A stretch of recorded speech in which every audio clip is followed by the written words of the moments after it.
సాయి శివాని భక్తి పాటలు. సాయి శివాని భక్తి పాటలు. Please like, share, comment, subscribe to my channel. Om Shri మహాగణాధిపతయే నమః. ఓం శ్రీ గురుభ్యో నమః. జయ గురుదత్త. శ్రీపాదరాజం శరణం ప్రపద్యే. దిగంబర దిగంబర శ్రీపాదవల్లభ దిగంబర. శ్రీపాద శ్రీవల్లభ సంపూర్ణ చరితామృతంలో 19వ అధ్యాయంలో ఈరోజు శ్రీపాదుల విరాట్ స్వరూపం గురించి తెలుసుకుందాము.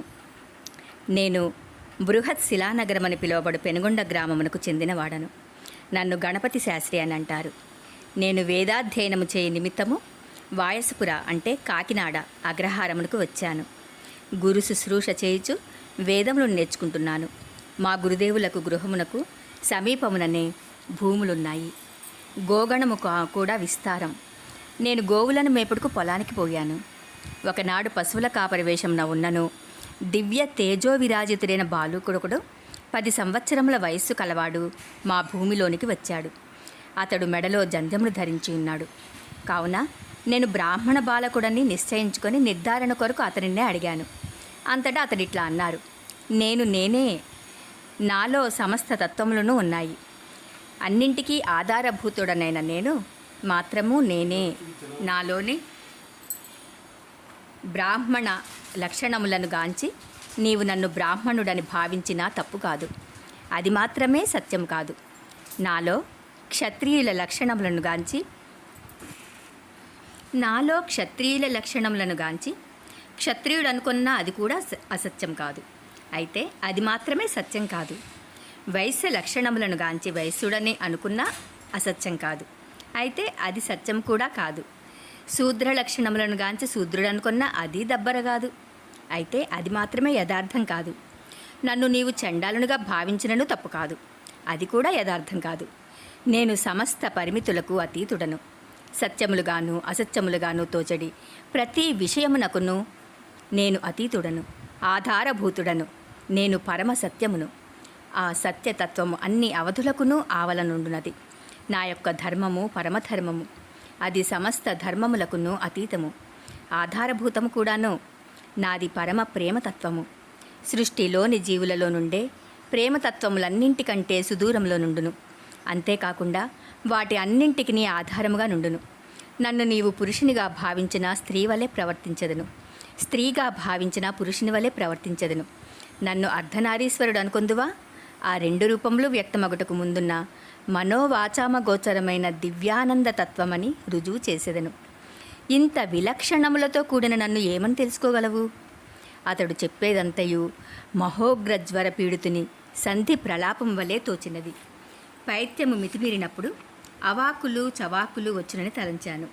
నా మనో అవస్థను గమనించుచున్న అతడు ఇట్లన్నాడు, ఇప్పుడే శనేశ్వరునితో మాట్లాడుచున్నాను.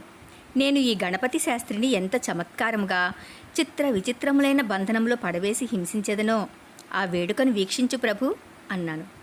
అంతట నేను ఇతని కర్మఫలమును నేను గోక్షీర రూపంలో గ్రహించబోచున్నాను. ఇతనిని నీవు బంధనములలో పడవేయజాలవని అన్నాను. ఈ మాటలు విన్న తడవుగా నాలో కంపరం బయలుదేరింది. వాస్తవానికి ఆ సమయంలో నాకు చాలా చెడ్డదశ జాతకంలో జరుగుతున్నది. నేను ఏమీ మాట్లాడలేని స్థితిలో ఉండగానే ఆ పశువుల కాపరి ఒక ఆవు వద్దకు పోయి, గాయత్రి, నాకు ఆకలిగా నున్నది, పాలివ్వగలవా అని ప్రశ్నించాడు. ఆ గోమాత అవునని సూచించు అర్థంలో తన తలను త్రిప్పింది. దాని పొదుగు పాలతో నిండిన క్షీరదారులు భూమిపై పడుచున్నాయి. ఆ పశువుల కాపరి తృప్తిగా ఆ పాలను త్రాగాడు. ఆ గోవు గొడ్డు ఆవు అయినా ఆ పశువుల కాపరికి పాలిచ్చింది. ఇది అంతయు నాకు అయోమయంగా ఉన్నది. ఆ పశువుల కాపరి తృప్తిగా అచ్చటనున్న ఒక మామిడి చెట్టు క్రింద కూర్చున్నాడు. నేను తిరిగి అతని వైపు యాదృచ్ఛికంగా చూడగా ఆ పశువుల కాపరితో పాటు ఎవరో 10 ఏళ్ల రైతు బాలిక వేషంలోనున్న కన్య కూడా ఉన్నది. చూపరులకు వారిరువురు నయనానందకరంగానున్నారు. వారి సరస సల్లాపాలు, వినోదభరితములైన సరస సంభాషణలు చూడచక్కని జంటగా కనిపించింది. ఇంతలో వెంకటప్పయ్య శ్రేష్ఠి గారు తమ గుర్రపు బగ్గీ నుండి దిగారు. వారితో పాటు 10 సంవత్సరముల వయసు కలిగిన తేజో విరాజితుడైన బాలకుడొకడున్నాడు. అయితే శ్రీపాద శ్రీవల్లభ స్వామి అని ఆ తర్వాత తెలుసుకున్నాను. మా గురుదేవులకు ఆ భూమి వెంకటప్పయ్య శ్రేష్ఠి గారు భూదానముగా తమ తండ్రి గారి స్మృత్యర్థము ఇచ్చి ఉన్నారు. ఆ భూమికి ఆనుకుని వారికి విస్తారమైన భూములున్నాయి. తమ భూములను పర్యవేక్షించుకునే నిమిత్తము శ్రీ శ్రేష్ఠి గారు ఎప్పుడైనా పీఠికాపురము నుండి వాయసపురాగ్రహారమునకు వచ్చుట కలదు. శ్రేష్ఠి గారు పశువుల కాపరిని అతనితోనున్న రైతు బాలికను చూసి ఆశ్చర్యచకితులయ్యారు. వారు మహా తేజోవంతులొకటయే కాక కొంచెం మార్పు చేర్పులతో శ్రీపాదుల వారిని పోలియున్నారు. శ్రీపాదుల వారు ఇట్లా అన్నారు: తాత, ఎందులకు అంత సంభ్రమాశ్చర్యచకితుడివైనావు? నాయనా, వారిరువురిని చూడనైనాందకర దృశ్యము, చూచెడువాడు చూడబడే దృశ్యము ఒక్కటేనా? నాయనా, ఒక్కటేనా అంటే అంతటి వేదాంత విషయం నాకు తెలియవు బంగారు తండ్రి అన్నాడు. తాత, ఇందులో వేదాంతమేమున్నది? శ్రీహరి కూడా పరిమితులు లేని తన మాయాగతిని చూసి ఆశ్చర్యచకితుడేనట. ఈ సృష్టి నవరస భరితము. ఆశ్చర్యకరమైన దృశ్యములు కల్పింపబడుట కూడా సృష్టిలోని ఒక నియమము. అచ్చట రెండుగానున్నది, ఇచ్చట ఒకటిగానున్నది ద్వైతము యథార్థమా, అద్వైతము యథార్థమా? నేను ఒకటా, రెండా, లేక అనేకమా? ఆలోచించి చెప్పు అన్నాడు.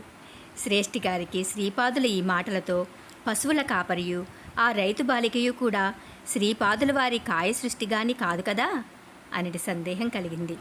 శ్రేష్ఠి గారి చుబుకమును పట్టుకొని శ్రీపాదులు ఇట్లా అన్నారు: తాత, సందేహం ఎందులకు?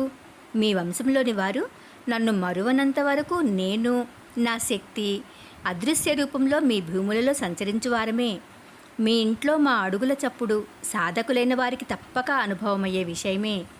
అనఘాదేవి సమేతుడైన అనగుడు శ్రీ దత్తాత్రేయుడు తన అర్ధనారీశ్వర స్వరూపము దృష్టిగోచరం కాకుండా అవధూత రూపమున శ్రీపాద శ్రీవల్లభ రూపమున మీ సమక్షములోనే ఉన్నాడు. సందేహం వలదు. నేను సుమతీమాయికి ప్రప్రథమమున దర్శనమిచ్చినప్పుడు, నేను పుత్రుడనే జన్మించినప్పుడు వివాహ ప్రయత్నం చేయవద్దనియు, ఆ రకముగా ప్రయత్నం చేసినా ఇల్లు వదిలి వెళ్ళిపోవట ఖాయమనియు నిశ్చయంగా చెప్పాను. నీవు రాజర్షి గనుక నిష్కల్మష భక్తి పాశముతో నన్ను బందీగా చేసితివి గనుక అనఘా సమేతమైన అనఘా స్వరూపమును నీకు దృష్టిగోచరము గాంచినాను. నా సన్నిధిలో కారణం లేని కార్యము జరగజాలదు. సృష్టి విధానము చిత్ర విచిత్రమైనది. కర్మములు, వాటి ఫలితములు, అవి సంభవించు దేశకాలములు నాచే నిర్ణయించబడ్డాయి. మూఢులైన జనులకు నా చర్యల ద్వారా, లీలల ద్వారా, మహిమల ద్వారా జ్ఞానబోధ చేయుట నా అవతార కార్యక్రమంలో ఒక భాగము. శ్రీపాదుల వారు ఈ ప్రకారముగా పలికి మేము చూచుండగానే కాంతి స్వరూపమును పొంది మామిడి చెట్టు వైపునకు వెళ్ళారు. చూస్తూనే రైతు బాలికయు పశువుల కాపరియు కాంతి స్వరూపమును పొంది శ్రీపాదుల వారిలో లీనమయ్యారు. కాలము కాని కాలంలో మామిడి చెట్టునకు కాయలు కాయట అసంభవమైన విషయం. కానీ ఆ మామిడి చెట్టునకు ఒకే ఒక కాయ కాసింది. అది శ్రీపాదుల వారు కోశారు. వారి హస్తస్పర్శ ఎట్టిదో కానీ అది చూస్తుండగానే పండుగా మారింది.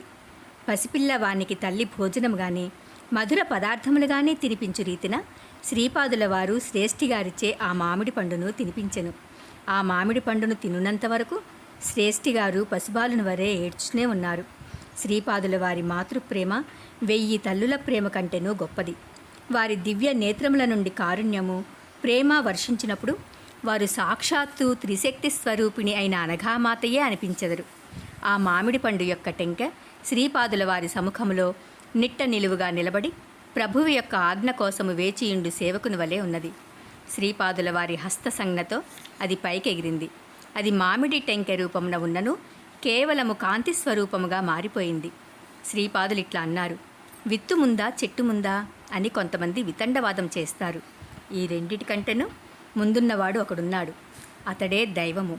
తన సంకల్పమును బట్టి విత్తనము నుండి చెట్టు కానీ, చెట్టు నుండి విత్తనమును కానీ ఆవిర్భవింపజేయగలడు. అమోఘమైన అతని సంకల్పము సప్త మహర్షులకు సైతము ఊహింపనలవి కానిది.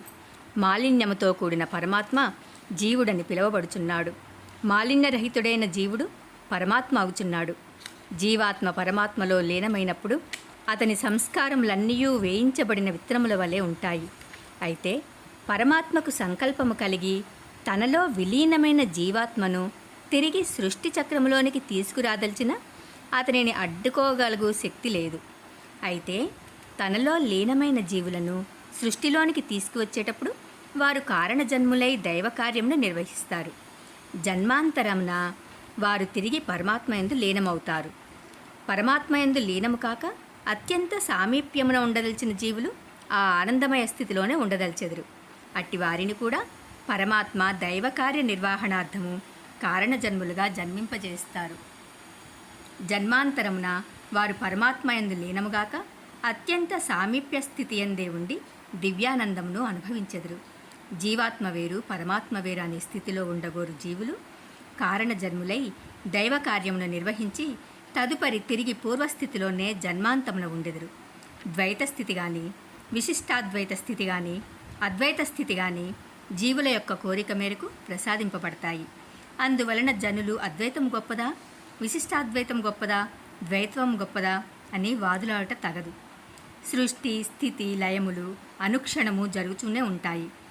బ్రహ్మ విష్ణు రుద్రులు తమ తమ కల్పాంతములలో పరమాత్మ యొక్క అవ్యక్తానందమయ స్థితి యందు ఉండెదరు. వారు తిరిగి మహాసంకల్పముననుసరించి వ్యక్తి స్థితికి వచ్చి వారి కోసమై నూతనముగా సృష్టింపబడిన బ్రహ్మాండములయందు సృష్టి స్థితి లయములను కావించెదరు. నవవ్యాకరణ పండితుడైన హనుమంతుడు రాబోవు కల్పంలో బ్రహ్మగా నుండును. జీవులకు వారి వారి సంస్కారములను బట్టి యోగ్యతా విశేషములను బట్టి విశ్వ పరిపాలనా కార్యక్రమంలో బాధ్యతలు ప్రసాదింపబడును. అందువలన సృష్టి యందలి బ్రహ్మాండములు అనేక కోట్లు, వాటి పరిపాలనా నిర్వహణమునకు వినియోగింపబడు దేవతాశక్తులు కూడా అనంతముగా ఉంటాయి. ఆ దేవతాశక్తులకు ప్రతిబంధకములుగా ఉండే రాక్షస శక్తులు కూడా అనంతముగా ఉంటాయి. తురుష్కులు సగుణోపేతుడైన నిరాకారిని అల్లా అని పిలిచెదరు.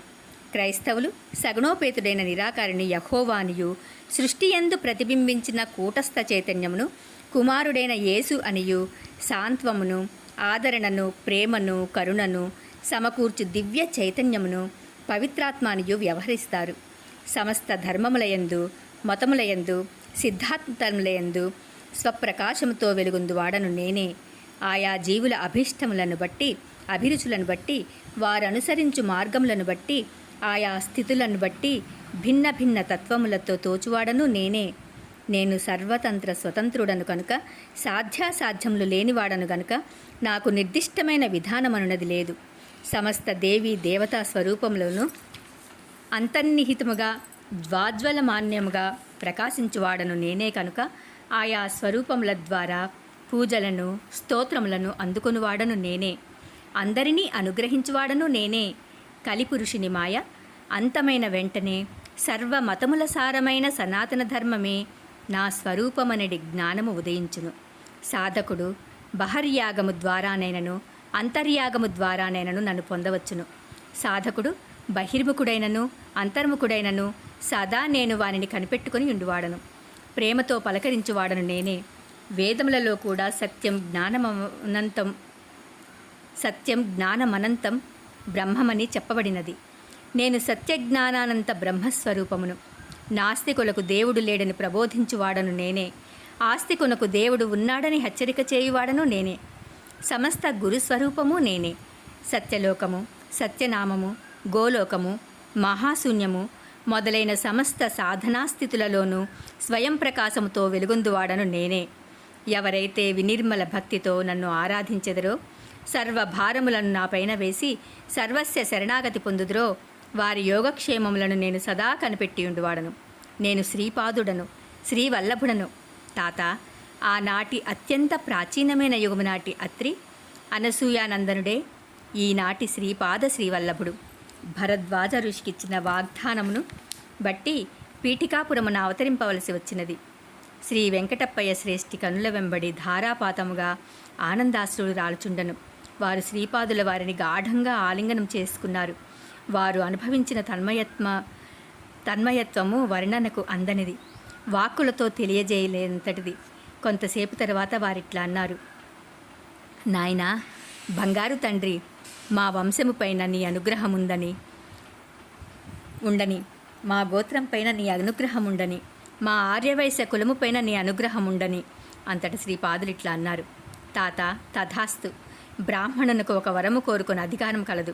క్షత్రియునకు 2 వరములు, వైశ్యునికి 3 వరములు, శూద్రునికి 4 వరములు కోరుకుని అధికారం ఉన్నది. నీవు కోరిన 3 వరములను అనుగ్రహించాను. 33 కోట్ల దేవతల సాక్షిగా వాగ్దానం చేయుచున్నాను. నా పేరిట శ్రీ బాపనార్యుల ఇంట సరిగా నా జన్మస్థానమునందు శ్రీపాద శ్రీవల్లభ మహాసంస్థానం 33 కోట్ల దేవతల సాక్షిగా వాగ్దానం చేస్తున్నాను. నా పేరిట శ్రీ బాపనార్యుల ఇంట సరిగా నా జన్మస్థానమునందు శ్రీపాద శ్రీ వల్లభ మహాసంస్థానం ఏర్పడును. నీ నుండి 33వ తరం నడుచుచుండగా, శ్రీ బాపనార్యుల నుండి 33వ తరం నడుచుచుండగా, శ్రీ నరసింహవర్మ నుండి 33వ తరం నడుచుచుండగా, నీ వంశములోని 33వ తరము వ్యక్తిని నిమిత్తమాత్రునిగా చేసి నా సంస్థానమును నేనే ఏర్పాటు చేసుకుంటాను. నీ వంశే మూల పురుషుడైన మార్కండేయ మహర్షిని ఆదేశించుచున్నాను. మార్కండేయ మహర్షి ప్రతి గురువారము మధ్యాహ్న సమయమున ఏదో ఒక రూపంలో నాకు నైవేద్యం ఇయ్యబడిన పదార్థములో ఎంతో కొంత భాగమును స్వీకరించుగాక. దానివలన మార్కండేయ గోత్రమునందు జనించిన వారలకు మేలు కలుగుగాక. నీవు కోరినట్లే ఆర్యవైశ్యులపై నా అనుగ్రహమున్నది. ఆర్యవైశ్యులకు రాజ్యాధికార యోగం కలుగునట్లు ఆశీర్వదించుచున్నాను. భవిష్యత్తులో ఆర్యవైశ్యుడొకడు భారత ప్రభువు కాగలడు. విచిత్రమైన నాడీ జ్యోతిషమునందరి సూచనను బట్టి పీఠికాపురము రాగలడు. మెండుగా నా అనుగ్రహమును పొందగలడు. ఆ తరువాత నేపాళ దేశము నుండి భక్తజనులు అసంఖ్యాకంగా పీఠికాపురమునకు నా దర్శనార్థము రాగలరు. నా యొక్క శాసనము శిలాశాసనము, సృష్టిలోని ఏ ప్రాణికిని అది అనుల్లంఘనీయమైన శాసనం. తాత, నా జేగంట రకరకముల మార్పులకు లోనై నా మూర్తి ప్రతిష్ఠింపబడిన స్థలములో భూమి గతమై ఉండును. జేగంట చేరిన దానికి గుర్తుగా అచ్చటి త్రవకములలో కొన్ని మృణ్మయ పాత్రలు లభించును. పీఠికాపురమునందు నిర్మింపబోవు నా మహా సంస్థానమునకు ద్రవ్య సహాయము చేయుటకు ఎంతో సుకృతం కావలెను. ఏదో ఒక జన్మలో ఆర్యవైశ్య కులమునందు జన్మించి పీఠికాపురములో ఏదో ఒక సంబంధం కల వ్యక్తి నుండి మాత్రమే ద్రవ్య సహాయం సమకూరును. అవిశ్వాసులు, మూఢులు, పాండిత్య జనిత అహంకారుడు ప్రతి దానికి నీ ప్రమాణము కోరెదరు. నా చరిత్ర పారాయణం చేసిన అభీష్ట సిద్ధి కలుగును. పీఠికాపురములోని నా సంస్థానమునకు సంబంధించిన ఏ సత్కార్యంలో పాల్గొనినను ప్రతిబంధకములు తొలగును. పీఠికాపురములో నా జన్మ నక్షత్రమైన చిత్తా నక్షత్రం నాడు నన్ను శ్రద్ధతో అర్చించిన రుణబాధలు తీర్తాయి. కన్యలకు యోగ్యులైన వరులతో వివాహం జరుగుతుంది. భూత ప్రేత పిశాచాది అదృశ్య శక్తుల బాధ తొలగుతుంది. శ్రావణ శుద్ధ పౌర్ణమి నాడు నా సహోదరి శ్రీ వాసవి కన్యక నాకు రక్షాబంధనము కట్టు పుణ్యదినము. ఆనాడు పీఠికాపురంలో నా సన్నిధిలో నుండి వారలకు చిత్రగుప్తుడు మహాపుణ్యమును లిఖించును. నేను స్వతః ప్రమాణము, నా చరిత్ర స్వతః ప్రమాణము, నా లీలలు స్వతః ప్రమాణము. సూర్యుని సూర్యుడని తెలుపుటకు వేరే ప్రమాణమేలా? శ్రీపాదుల వారి లీలలు అనితర సాధ్యములు. ఆ మరునాడు నేను, వల్లభేశ్వర శర్మ దంపతులు, సుబ్బణ శాస్త్రి, లింగండ శాస్త్రి శ్రీపాదుల వారి దర్శనార్థము కురుంగడ్డకు వెళ్ళాము. శ్రీపాదుల వారు మమ్మెంతగానో ఆశీర్వదించారు. చిరునవ్వుతో ఇట్లా అన్నారు, ఆహా, ఏమి చర్చలు, ఏమి చర్చలు! శ్రీపాద శ్రీవల్లభ మహాసంస్థానం ఏర్పడుటకు చాలా కాలం గడువు కావాలని కదా. మల్లాది వారి రుణము, పైండా వారి రుణము, వత్సవాయి వారి రుణము తీరేదన్నట్టుకో ఈ విధముగా పలికి మౌనముద్ర వహించారు. శ్రీపాద శ్రీ వల్లభుల వారికి జయము జయము. 19వ అధ్యాయము సంపూర్ణం. జై గురుదత్త. శ్రీపాదరాజం శరణం ప్రపత్యే. దిగంబర దిగంబర శ్రీపాద వల్లభ దిగంబర.